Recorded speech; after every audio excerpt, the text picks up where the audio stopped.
Happy Leap Day, everybody! Minecraft has decided to give us a very nice gift for the occasion because we have a new preview for Minecraft Bedrock, and inside of it is a very explicit mention of when hardcore will be coming to the game, and it looks like you won't have to wait till 1.21, just like with the armadillo, which we now have a good clue of its release date. I'll be going through that and some of the things you might have missed about it because it is getting seriously good. But speaking of seriously good, the trial chamber parity is also found in here, alongside Mojang doubling down on improving add-ons, something which is very interesting and is part of 1.20.80's first beta. By the way, hello, I'm Toycat, and if you're curious about what 1.20.80 is, 1.20 and 1.21 are the major updates for Minecraft on Java and Bedrock, and while Java goes for this naming convention, Bedrock instead does something we like to call minor monthly updates, and the most recent was 1.20.60. 1.20.70 will be coming out soon because it has finished with its betas, while 1.20.80 has just started its today. This is likely to be the last or second to last minor update before 1.21, the big one, and so as a result it will include an early version of hardcore and the final version of the armadillo. These are both very exciting, and so let's quickly jump into the armadillo just as a refresher for anyone who's curious, because they did confirm on the changelog that it will be de-experimentified, which I think is a very fun word by itself, by the way, but this means that it will be a part of that update when it rolls out, as opposed to hidden behind the experimental toggle. But what is the deal with the armadillo though? If you haven't followed this mob since Minecraft Live when we voted for it, you might still think that it's the kind of, not ideal mob that we could have had from that vote, but it's been polished so much since then, with yesterday being the biggest, most notable improvement, because you can now dye wolf armor, not just 16 colors, but actually more like 100 million, because you can take any dye combination and mix them together. You might think that you've got to do it like this, by the way, just like you saw me do it on Java yesterday, but fun fact, Bedrock is different. You can't do this whatsoever. You won't be able to combine it because instead you've got to combine the water underneath it. So here's my green,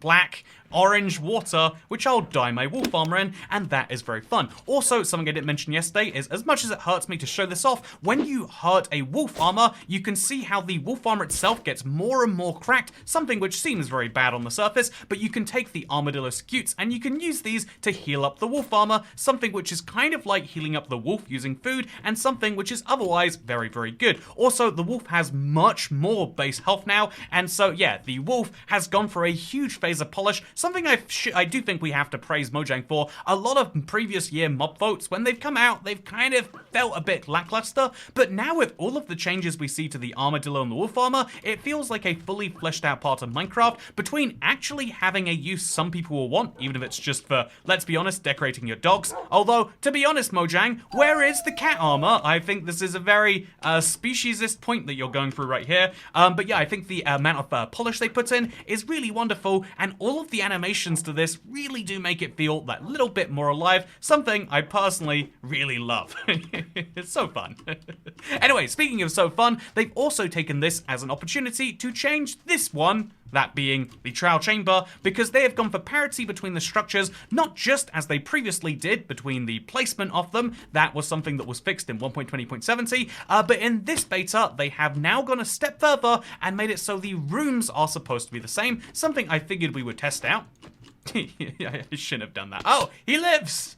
So this was the latest version of Trial Chamber parity they had before this beta. As you can see, the Java edition has the big set of stacks to the left over here, but then has a big pillar over there, and none of the rest of the stuff in this room. It's roughly the same stuff, but not exactly the same locations, and indeed, not exactly the same variant of each room, and supposedly that has now been fixed. So let's load up this same seed with the same coordinates and see where we end up now. Oh, well, this is not looking promising. Whoa! Did you see that literally happen in front of my eyes there? I teleported to the exact same location that I had used in my Java comparison, and the trial chamber appeared in front of me. That is very, very strange, but now the test is what happens when we go to the end of it. So, in this exact same place where the room was before, oh, what do you know? It's there still. This is exactly what we saw when we were on the Java edition. In fact, you can even see there are some vines here, although not quite as many as best I can tell, but that's not something that has ever been perfected between versions. This trial chamber looks the same, and so that means there should be a really long hallway, and indeed multiple hallways in this structure. So here's hallway number 1, the not so long one. Here's the T-junction room where there'll be beds up there. Is this correct? It's not perfectly correct in terms of the bed colors, but I'm sure that's the tiniest bit of parity that we can live with being different. More red beds on Bedrock sounds like a good thing, and as you can see right here, this hallway is still very long and looks otherwise exactly the same. Wow, they really have achieved parity between the versions on this one, as well as the vault, by the way. Look how bright that is. Oh, I like that a lot. But yeah, trial chambers have come a lot closer to parity between versions, and I think that's a really good thing personally. Something they should definitely do for more structures. I think one of the weirdest points of parity between versions is the fact that seeds are exactly the same besides structure placements, something that I think would be worth them focusing their times on, rather than, I don't know, stopping horses from fitting in boats or ruining the color of shattered savannas. There are features that would actually affect players in a really positive way, and that could be one of them, in my humble opinion. Speaking of positive though, I think it's great that hardcore mode is coming soon to Minecraft Bedrock. That is right, the change log for the beta actually just says coming soon, and then says we're excited to say we're working on hardcore mode for Bedrock Edition, yes me too, and we hope that it'll be ready for testing sometime in the spring. Hardcore mode is a subcategory of survival where you only get one life and no chance to respawn. Not only that, in hardcore mode the difficulty is locked to the highest setting. With such high stakes, we want to ensure we get hardcore mode right before releasing it into the retail version of Minecraft Bedrock Edition, so once it goes into testing, it'll stay in preview until we're confident the experience is smooth for both players and creators. This announcement is huge. Hardcore mode coming to Bedrock is perhaps the single most asked for change, and they are finally doing it. But more than that, they actually tell us when to expect this, because they do say right here, we hope it'll be ready for testing sometime in the spring. That, I imagine, means that it'll be coming to the beta and preview, i.e. playable and testable by you and me, in the spring, which is a very loosely defined period. I mean, I was taught that seasons start on the first of the month and end at the end of it, so that March, April, and May would all be spring. Well, some people use the definition which says that spring begins on March the 20th and ends on June the 21st. In either case though, it looks as though we are just now weeks away, whether that is 1 week or 14 weeks, from seeing hardcore mode coming to a beta and preview for Minecraft Bedrock. They do say very clearly here that because the stakes are so high, they are going to be making sure they get it right before putting it into the retail version, and so that means kind of on the back channels, they're going to be making sure that they fix a lot of death bugs. There are so many ways that you can die in Minecraft Bedrock that don't have a Java equivalent, and although it's bad on a day-to-day level, it's disastrous in a hardcore world. Imagine losing multiple years worth of survival because of some weird bug to do with hitting the wall or random fall damage while on a ladder. There are so many bad death bugs in Minecraft Bedrock that they want to make sure they get right, alongside making sure the mechanics of hardcore itself is correct, and I commend them for doing this. But yeah, if you're curious about when to expect hardcore mode, you can expect it anywhere from March the 1st to June the 22nd in the betas and previews, and then a little after that, potentially a lot after that, in the final release version. This means that you and I will be able to play around with it before 1.21, assuming you're not on the Switch where there's no betas and previews,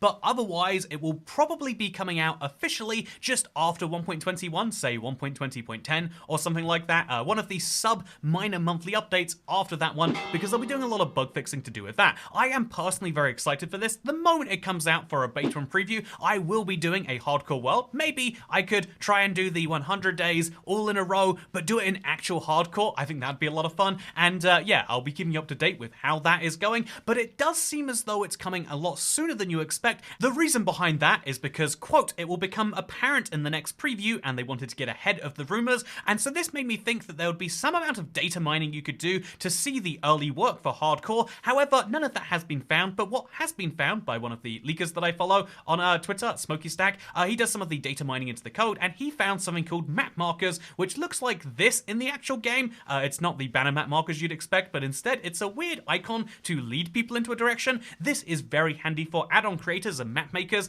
but it isn't anything to do with hardcore, which apparently is going to also be useful for those. I mean, imagine ultra hard survival, but actually in hardcore. I do think there are lots of maps that will benefit, although still a niche little few. But yeah, Minecraft is doubling down on add-ons as a whole, because in this update you can see they've also gone through and they've added the Minecraft custom components block component under the beta API. Basically, they're trying to make more and more of the game customizable via add-ons, and this week they've renamed the structure template to structure, and I'll be honest, looking at the rest of the changes here to the API and the graphics, I wouldn't be able to properly explain any of these to you, but I can say that they're making a lot of changes. They've also made a few minor changes that that you might appreciate if you're a survival player, including buffing Fortune again. That's right, in this preview, they finally decided to buff the Fortune and Sweetberry interaction alongside fixing cocoa beans, so they'll reliably give you free cocoa beans when you break them at their full size. This is something which is good for reliability. Also, something they've decided to do is work towards slowly branching out the...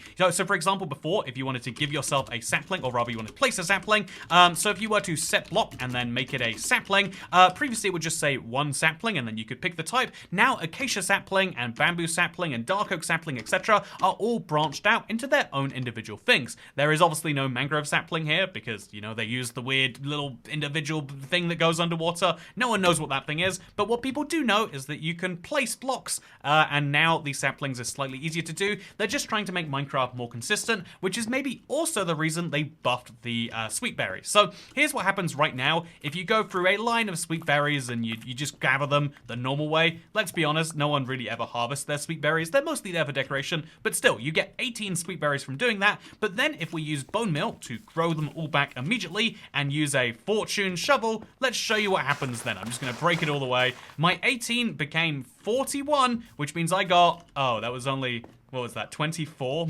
23 even? It's not a lot better actually, is it? Let's try one more time and do the exact same thing, but we'll actually do it the correct harvesting way this way, shall we?